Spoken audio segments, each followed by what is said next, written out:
વહાલા દર્શક મિત્રો, સ્તવન કાર્યક્રમમાં હું આપ સર્વનું હૃદયપૂર્વક સ્વાગત કરું છું. માનવી શરૂઆતથી જ સત્યની શોધમાં છે, પણ પાપે જગતને સત્યથી દૂર કરી દીધું છે. માનવીના હૃદયમાં વિવિધ પ્રકારની શંકાઓ હોવાના કારણે માનવી તેના જીવનમાં યોગ્ય નિર્ણય પર પહોંચી શકતો નથી. ફક્ત ઈશ્વરનું વચન જ સત્યને પ્રગટ કરી શકે છે, જે આપણને તમામ પ્રકારના માનસિક બંધનોમાંથી મુક્ત કરે છે. આપણે બાઇબલમાંથી, ગણનાના પુસ્તકમાંથી અભ્યાસ કરી રહ્યા છીએ. આજના અભ્યાસમાં આપણે જોઈશું કે ઈશ્વર મહિલાઓના હકોની તરફેણ કરે છે. અહીં ઈશ્વર સલોપહાદની દીકરીઓની વારસાના હકની માંગણી માન્ય કરે છે. આજે પ્રત્યેક મહિલાએ બાઇબલમાંના ઈશ્વરના પવિત્ર વચનને આભારી હોવાની જરૂર છે, કારણ મહિલાઓને તેમનો હક પ્રથમ બાઇબલે આપ્યો છે. શું આ અદ્ભુત બાબત નથી? બીજી બાબત, હવે મૂસાનું સ્થાન લેવા તેના અનુગામીની નિમણૂક કરવાની હતી. મૂસાનો અનુગામી ઈશ્વરના આત્માથી ભરપૂર હોવો જોઈએ. મિત્રો, યહોશવા જે એક સામાન્ય માણસ હતો, તેની વરણી થઈ, કારણ તે ઈશ્વરના પવિત્ર આત્માથી ભરપૂર હતો. આ વિષયમાં વધારે જાણવા ચાલો આજના અભ્યાસમાં આગળ વધીએ. વાલા મિત્ર, હવે આપણે જોઈએ તો ગણનાના પુસ્તકના 27મા અધ્યાયનો વિષય છે મૂસાના નિયમશાસ્ત્ર નીચે મહિલાઓનું સ્થાન, અને મૂસાનું સ્થાન યહોશવા લે છે. આપણે હવે મિત્ર ગણનાના પુસ્તકના એ વિભાગમાં આવ્યા છીએ જેને ઇઝરાયેલની નવી પેઢી એવું શીર્ષક આપી શકાય. ગત સ્તવન કાર્યક્રમમાં આપણે જોઈ ગયા હતા કે જ્યારે ઇઝરાયેલી પ્રજાની ફરીથી વસ્તી ગણતરી થઈ, ત્યારે પ્રથમ વખતની વસ્તી ગણતરીમાં જે લોકોના નામ હતા એવા એકમાત્ર કાલેબ અને યહોશવા જ હયાત રહી ગયા હતા. બીજા શબ્દોમાં જોઈએ તો 20 વર્ષ અને તેથી ઉપરના બધા જ લોકો એ 40 વર્ષના સમયગાળામાં મૃત્યુ પામ્યા હતા અરણ્યમાં. એ 40 વર્ષો અરણ્યમાં ઇઝરાયેલી પ્રજાના પરિશ્રમ મિશ્રિત વર્ષો હતા અને એ લોકો મૃત્યુ પામ્યા હતા. હવે ઇઝરાયેલી લોકોની આખી એક નવી પેઢી અસ્તિત્વમાં આવી છે, અને આ નવી પેઢીને નવી સમસ્યાઓ હશે. હંમેશા મિત્ર એક પેઢીને સમજવામાં બીજી પેઢીને તકલીફ તો પડે જ છે, કારણ કે દરેક પેઢીને પોતપોતાની આગવી સમસ્યાઓ હોય છે. યુવાનો જૂની પેઢીની ટીકા કરતા હોય છે, અને પછી એ જ યુવાનો વૃદ્ધ થાય એટલે નવી પેઢીની ટીકા કરે. આ તો મનુષ્યનો સ્વભાવ છે. હવે આપણે ગણનાના આ 27મા અધ્યાયમાં આવીએ છીએ ત્યારે ઇઝરાયેલી લોકોની આ નવી પેઢીએ નવી સમસ્યાઓનો સામનો કરવાનો આવ્યો છે, એ આપણને દેખાય છે. ખરેખર તો મૂસાને ખબર નહોતી કે એણે શું કરવું.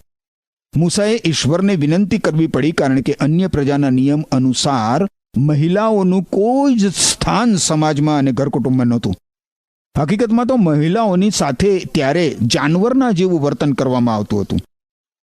હવે તમે ગણનાના પુસ્તકના 27મા અધ્યાયની પહેલી કલમ મારી સાથે સાથે જુઓ. અહીંયા લખ્યું છે, અને યુસફના દીકરા મનાશેહના કુટુંબોમાંથી મનાશેહના દીકરા માખીરના દીકરા ગિલઆદના દીકરા હેફેરના દીકરા સલોફહાદની દીકરીઓ મૂસાની પાસે આવી, અને તેની એ દીકરીઓના નામ આ હતા, એટલે માહલાહ, નોઆહ તથા હેગલાહ અને મિલ્કાહ તથા તિરસાહ. અને મૂસાની રૂબરૂ તથા એલઆઝાર યાજકની રૂબરૂ તથા અધિપતિઓ તથા સર્વસભાની રૂબરૂ મુલાકાત મંડપના દ્વારની પાસે તેઓએ ઊભી રહીને કહ્યું કે અમારો બાપ અરણ્યમાં મરી ગયો. અને જેઓ કોરાહની સાથે યહોવાની વિરુદ્ધ એકઠા થયા હતા, તેઓની ટોળીમાં તે નહોતો, પણ તે પોતાના પાપમાં મરી ગયો અને તેને દીકરા ન હતા.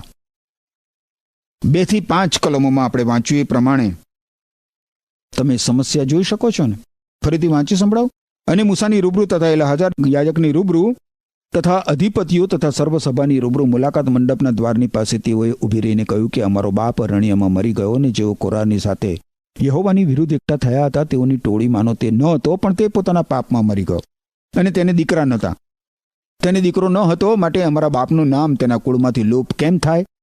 અમારા બાપના ભાઈઓ મધ્યે અમને વારસો આપ. અને મૂસા તેઓનો દાવો યહોવાની સન્મુખ લાવ્યો. જોઈ શકો છો ને તમે સમસ્યા મિત્ર?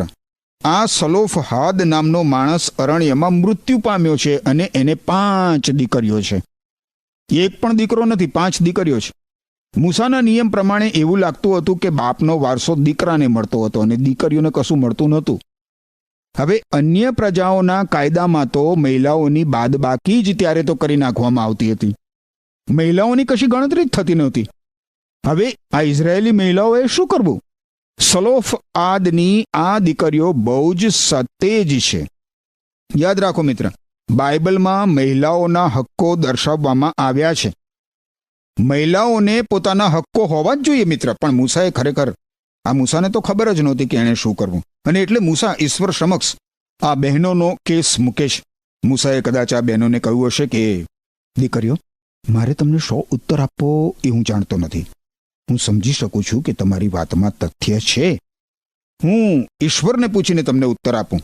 હવે 7મી અને 8મી કલમ જુઓ, ગણનાનું પુસ્તક 27મો અધ્યાય. શું કહે છે 7 અને 8 કલમો? અહીં લખવામાં આવ્યું છે, સલોફહાદની દીકરીઓ વાજબી બોલે છે. તું નિશ્ચય તેઓના બાપના ભાઈઓ મધ્યે તેઓને વારસાનું વતન આપ, અને તેઓને તેઓના બાપનો વારસો તું અપાવ. અને ઇસ્રાયેલ પુત્રોને એમ કહે કે જો કોઈ માણસ મરી જાય ને તેને દીકરો ન હોય તો તમે તેની દીકરીને તેનો વારસો અપાવો. તમે જુઓ મિત્ર, ઈશ્વર મહિલાઓના હક્કોની તરફેણ કરે છે. કલ્પી શકાય એના કરતાં પણ આ નિયમ સૌથી વધારે નોંધપાત્ર છે મિત્ર. આપણે અત્યારે એ સમયમાં જીવી રહ્યા છીએ કે જ્યારે આ પ્રકારનો ન્યાય તો સરળ છે સમાજમાં. આપણે આપણી જાતને એ જૂના સમયમાં મૂકતા નથી જ્યારે મહિલાઓની સાથે જાનવર જેવું વર્તન કરવામાં આવતું હતું. જો કે આજે કેટલાક દેશોમાં સગીર વયની બાળાઓને વેચી દેવામાં આવે છે. મહિલાઓ ઉપર દહેજ માટે અત્યાચાર ગુજારવામાં આવે છે. મહિલાઓ સાથે ઉપભોગના સાધન જેવો વ્યવહાર કરવામાં આવે છે. લાચાર યુવતીઓને કૂટણખાને ધકેલી દેવામાં આવે છે. અરે ક્યારેક તો એક જાનવરની જેમ એમની મારપીટ કરવામાં આવે છે. અને આ 21મી સદીમાં પંચ ભેગું થઈને કોઈ મહિલાને ડાકણ તરીકે જાહેર કરી શકે. મહિલાઓ સાથે આ પ્રકારનો વ્યવહાર એ હેવાનિયત સૂચવે છે મિત્ર. હેવાનિયત એ બતાવે છે કે મનુષ્ય કેટલી નીચી ગર્તામાં જઈ શકે છે, એ કેટલો પતિત થઈ શકે છે. ઈશ્વરની બીક રાખ્યા વગર જીવતો માણસ અધમમાં અધમ બની શકે છે. એના પતનની સીમાને કોઈ હદ હોતી નથી. પરંતુ આજે પ્રત્યેક મહિલાએ બાઇબલમાંના ઈશ્વરના પવિત્ર વચનને આભારી હોવાની જરૂર છે, કારણ કે મહિલાઓને તેમનો હક પ્રથમ બાઇબલે આપ્યો છે. હું માનું છું કે આ એક અદ્ભુત બાબત છે મિત્ર. 6ઠ્ઠી અને 7મી કલમ જુઓ. અને યહોવાએ મૂસાને કહ્યું, સલોફહાદની દીકરીઓ વાજબી બોલે છે. તું નિશ્ચય તેઓના બાપના ભાઈઓ મધ્યે તેઓને વારસાનું વતન આપ, અને તેઓને તેઓના બાપનો વારસો તું અપાવ. આ બાબતના પાયા ઉપર મિત્ર ઈશ્વર એમના માટે એક સિદ્ધાંત અને એક નિયમ સ્થાપિત કરે છે. 8 થી 11 કલમો જુઓ.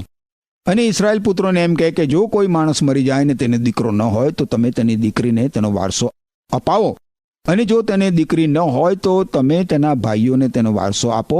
અને જો તેને ભાઈઓ ન હોય તો તેના બાપના ભાઈઓને તેનો વારસો આપો. અને જો તેના બાપને ભાઈઓ ન હોય તો તેના કુટુંબમાં જે તેનો અતલગનો સગો હોય તેને તેનો વારસો આપો, અને તે તેનો માલિક થાય. અને યહોવાએ મૂસાને આજ્ઞા કરી તે પ્રમાણે ઇસ્રાયેલ પુત્રોને સારું તે ન્યાયનો કાનૂન થાય.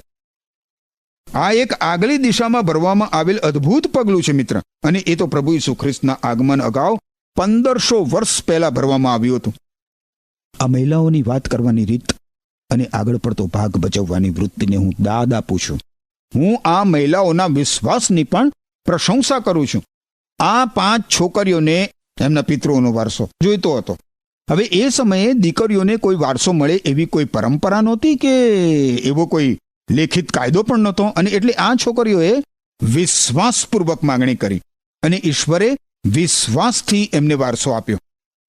આજે આ ઘટનામાં મિત્ર આપણા માટે મહત્વનો પદાર્થ પાઠ સમાયેલો છે. આપણને કહેવામાં આવ્યું છે કે પ્રભુ ઈસુ ખ્રિસ્તમાં સ્વર્ગીય સ્થાનોમાં આપણને સર્વ પ્રકારના આત્મિક આશીષો આપવામાં આવ્યા છે. તમે જુઓ એફએસી લોકોને લખેલો પત્ર, એના 1 અધ્યાયની 3જી કલમ તમે જુઓ. ત્યાં લખ્યું છે કે આપણા પ્રભુ ઈસુ ખ્રિસ્તના પિતા ઈશ્વરનો આભાર માનો, કારણ કે તેમણે આપણને સ્વર્ગીય દુનિયામાં દરેક આત્મિક ભેટ આપીને ઈસુ ખ્રિસ્ત સાથેના આપણા સંબંધમાં આપણને આશીષ આપી છે. ઈશ્વર આપણી પ્રાર્થના સાંભળે છે અને ઉત્તર પણ આપે છે. માત્ર આત્મિક આશીષોમાં જ નહીં, બલકે ભૌતિક આશીર્વાદોમાં પણ મિત્ર. મને લાગે છે કે આપણામાંના ઘણા બધા મિત્રો ઈશ્વરના સંતાનો તરીકે વધતા ઓછા પ્રમાણમાં શંકાશીલ હોય છે અને ઈશ્વર પાસે ભૌતિક આશીષો માંગતા અચકાતા હોય છે. ઈશ્વર આપણી સાથે ભલાઈથી વર્તવા માંગે છે મિત્ર, ભલાઈથી. સલોફહાદની દીકરીઓએ આવીને પોતાના પિતૃઓની સંપત્તિની માંગણી કરી. આજે આપણે માટે આત્મિક સંપત્તિ ઉપલબ્ધ છે જેની આપણે માંગણી કરવી જોઈએ ઈશ્વર પાસે. કરંથવાસીઓને લખેલો પત્ર છે પહેલો, તમે જુઓ મારી સાથે સાથે એના 12મા અધ્યાયની 4 થી 11 કલમો જોશો. ત્યાં લખ્યું છે કે આત્મિક બક્ષિસો જુદા જુદા પ્રકારની છે, પણ એ સર્વ આપનાર પવિત્ર આત્મા જ છે. સેવા કરવાની રીતો જુદી જુદી હોય છે, પણ સેવા તો એક જ પ્રભુની થાય છે. કાર્ય કરવાની આવડત જુદી જુદી હોય છે, પણ એ જ ઈશ્વર દરેકને કાર્ય કરવા માટે આવડત આપે છે. સૌનું ભલું થાય માટે દરેક બાબતમાં કોઈને કોઈ રીતે આત્માની દોરવણી મળે છે. પવિત્ર આત્મા એકને વિદ્યાનો તો બીજાને જ્ઞાનનો સંદેશો આપે છે. એનો એ જ આત્મા એકને વિશ્વાસનું અને બીજાને સાજા કરવાનું સામર્થ્ય આપે છે. આત્મા એકને ચમત્કાર કરવાનું સામર્થ્ય આપે છે, તો બીજાને ઈશ્વરનો સંદેશો પ્રગટ કરવાની બક્ષિસ આપે છે. તો વળી કોઈને આત્મા પારખવાની શક્તિ આપે છે. તે જ આત્મા અન્ય ભાષાઓ બોલવાનું સામર્થ્ય આપે છે અને તે ભાષાનું અર્થઘટન કરવાની શક્તિ આપે છે. પણ આ સર્વ બાબતો એ જ પવિત્ર આત્મા કરે છે. તે પોતાની ઈચ્છા પ્રમાણે દરેકને જુદી જુદી બક્ષિસો આપે છે. યહોવાનો આશીર્વાદ, ઈશ્વરનો આશીર્વાદ ધનવાન કરે છે. અને એટલે જ મિત્ર હું તમને કહું છું કે આપણે આપણા ઈશ્વર પિતાને કહેવું જોઈએ કે આપણને આપણો આત્મિક વારસો અને આત્મિક આશીષ જોઈએ છે. ઈશ્વર આપણને આશીષ આપવા માંગે છે, પણ એનો સ્વીકાર કરવો કે નહીં એ તો આપણા હાથની વાત છે. વારું, આપણે હવે ગણનાના પુસ્તકના 27મા અધ્યાયનો આગળ વિચાર કરીએ. હવે મૂસાએ પોતાના મૃત્યુની તૈયારી કરવાની છે. અહીં એક દુઃખદ સૂર સાંભળવા મળે છે. લાંબા સમયથી મિત્ર આપણે મૂસાની ગતિવિધિ જોતા આવ્યા છીએ, ખરું ને? ખરેખર તો એ બાઇબલમાંના પ્રથમ પુસ્તક લખવાથી એનો પ્રારંભ થયો હોવાથી આપણે એને ઉત્પત્તિના પુસ્તકથી અહીં સુધી જોતા આવ્યા છે. કોને? મૂસાને. હવે આ તબક્કે એણે આ પાર્થિવ દ્રશ્યમાંથી પસાર થઈ જવાનું છે. ગણનાનું પુસ્તક 27મો અધ્યાય 12 થી 14 કલમો તમે જુઓ મારી સાથે સાથે. અને યહોવાએ મૂસાને કહ્યું, આ અબારીમ પર્વત પર ચઢ ને જે દેશ મેં ઇસ્રાયેલ પુત્રોને આપ્યો છે તે જો, અને જેમ હારૂન તારો ભાઈ મળી ગયો તેમ તું પણ તે જોઈને તારા પૂર્વજોની સાથે મળી જઈશ. કેમ કે સીનના અરણ્યમાં જમાતના ઝઘડામાં પાણીની પાસે એટલે સીનના અરણ્યમાંના કાદેશમાં મરીબાહના પાણી પાસે તેઓની આગળ મને પવિત્ર માનવા વિશે મારી આજ્ઞાની વિરુદ્ધ તમે ફિતૂર કર્યું. ઈશ્વર મૂસાને એ સમયની યાદ અપાવે છે જ્યારે ઈશ્વરે તેને ખડક સાથે વાત કરવાની આજ્ઞા આપી હતી. પણ મૂસાએ શું કર્યું હતું? મૂસાએ 2 વખત ખડક ઉપર લાકડી મારી હતી વાત કરવાના બદલે. અને એટલે ઈશ્વર અહીંયા કહે છે કે મૂસાનું એ કૃત્ય ઈશ્વર વિરુદ્ધનો બળવો હતો. મૂસાએ આવું કૃત્ય કર્યું તેથી તેને વચનના દેશમાં દૂરથી જ દર્શન કરવાની માત્ર પરવાનગી મળી. એ દેશમાં પ્રવેશવાની પરવાનગી એને મળી નહીં. પણ પ્રશ્ન એ છે મિત્ર કે શું મૂસાએ ક્યારેય વચનના દેશમાં પ્રવેશ કર્યો હતો? ઘણા બધા કહેશે કે ના, પરંતુ કેટલાક કહેશે હા, મૂસાએ વચનના દેશમાં પ્રવેશ કર્યો. અને અલબત્ત તેણે પ્રવેશ કર્યો. મૂસા પરિવર્તનના પર્વત ઉપર પ્રભુ ઈસુ ખ્રિસ્તની સાથે હતો. એ એના મૃત્યુ બાદની ઘટના હતી. પણ અહીંયા તો એ વચનના દેશના માત્ર દર્શન કરી શક્યો છે. એ સમયે ઈશ્વર તેને વચનના દેશમાં પ્રવેશવાની રજા નહીં આપે. તમે જુઓ મિત્ર, ઈશ્વરને આધીન નહીં થવાથી ઘણા આત્મિક સંપત્તિમાં પ્રવેશ કરવાથી બાકાત રહી જાય છે. અવિશ્વાસ હંમેશા અનઆજ્ઞાંકિતપણામાં પરિણમે છે. મૂસાની બાબતમાં બિલકુલ એવું જ બન્યું હતું. 15 થી 19 કલમો આપણે જોઈએ. ગણનાનું પુસ્તક 27મો અધ્યાય 15 થી 19 કલમ. અને મૂસાએ યહોવાને કહ્યું, યહોવા, જે સર્વ દેહધારીઓના આત્માઓનો દેવ, તે લોકો ઉપર એક માણસને ઠરાવે, જે તેઓની મોખરે રહીને બહાર જાય ને તેઓની મોખરે રહીને માહે આવે, ને જે તેઓને બહાર ચલાવે ને તેઓને માહે લાવે, કે યહોવાના લોક પાળક વગરના ઘેટાના જેવા થઈ ન જાય. અને યહોવાએ મૂસાને કહ્યું, નૂનનો દીકરો યહોશવા કે જેનામાં મારો આત્મા છે તેને તારી પાસે બોલાવીને તેના પર તારો હાથ મૂક. એલઆઝાર યાજક તથા આખી જમાતની આગળ તે ઊભો કર અને તેઓના દેખતા તેને દીક્ષા આપ. હવે મૂસાનું સ્થાન લેવા માટે એના અનુગામીની નિમણૂક કરવાની છે. મૂસાનો અનુગામી ઈશ્વરના આત્માથી ભરપૂર હોવો જોઈએ. એવી વ્યક્તિને સામર્થ્ય ઈશ્વરના પવિત્ર આત્માની મારફતે મળે છે. મિત્ર, હવે મૂસાનો અનુગામી યહોશવાએ બનવાનું હતું. મૂસા પોતાના સેવા કાર્યને છોડે એટલે એ કાર્ય યહોશવાએ ઉપાડી લેવાનું હતું. આપણે મિત્ર યહોશવાના પુસ્તકમાં આવીશું ને એટલે આપણને યહોશવા વિશે વધારે જાણવા મળશે. પણ મને લાગે છે કે ઇઝરાયલીઓની છાવણીમાંથી જ્યારે મૂસાના અનુગામી તરીકે યહોશવાની વરણી થઈ ત્યારે સૌથી વધારે આશ્ચર્ય યહોશવાને થયું હશે. બીજા શબ્દોમાં જોઈએ તો મૂસાના અનુગામી તરીકે યહોશવાની વરણી સૌથી વધારે અસંભવિત હતી. જાણો છો શા માટે? એટલા માટે કે તે એક સામાન્ય માણસ હતો. સામાન્ય માણસ. કોઈ એવું નહોતું કહેતું કે યહોશવામાં ઘણી બધી છુપી શક્તિઓ છે, મહાન નેતૃત્વના ગુણો છે, વગેરે વગેરે. ના ના ના ના, યહોશવામાં તો એવું કશું જ નહોતું.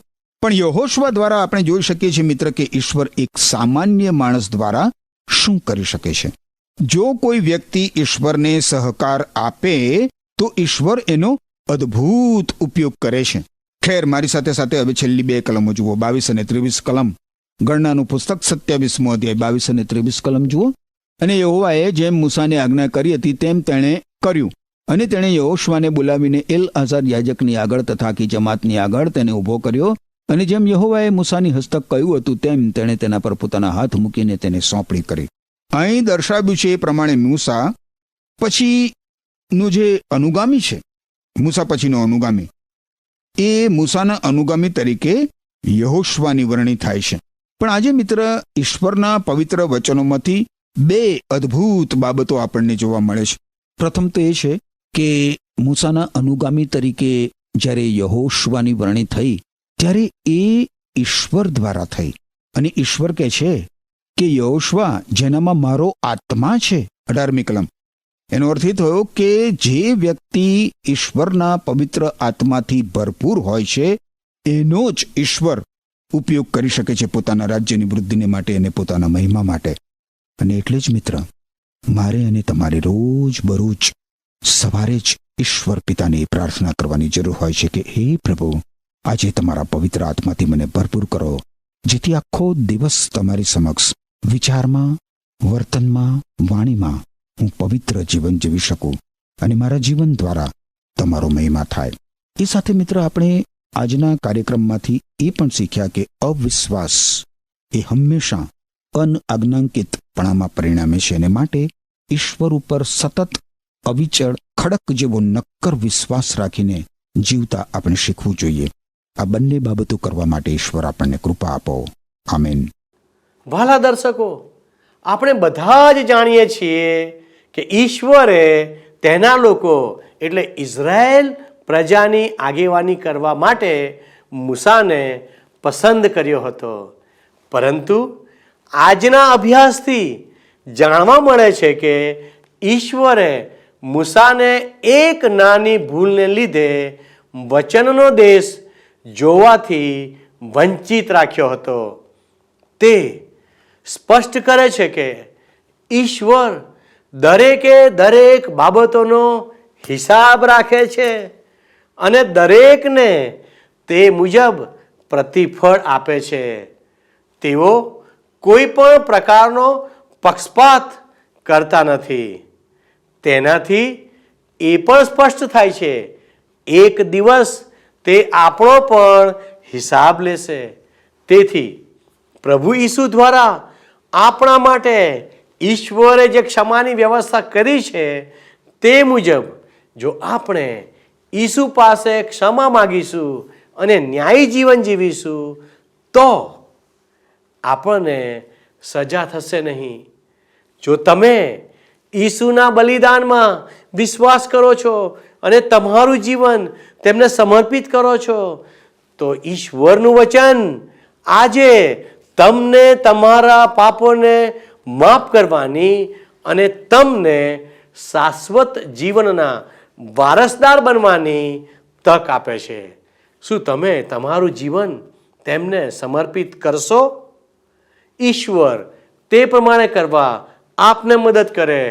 અને જો આજે તમે આવો કોઈ નિર્ણય કર્યો છે તો અમને અચૂક ફોન કરશો. અમારા પ્રતિનિધિ આપની સાથે પ્રાર્થના કરવા તૈયાર છે. ઈશ્વર આપને આશીષ આપો. આમેન.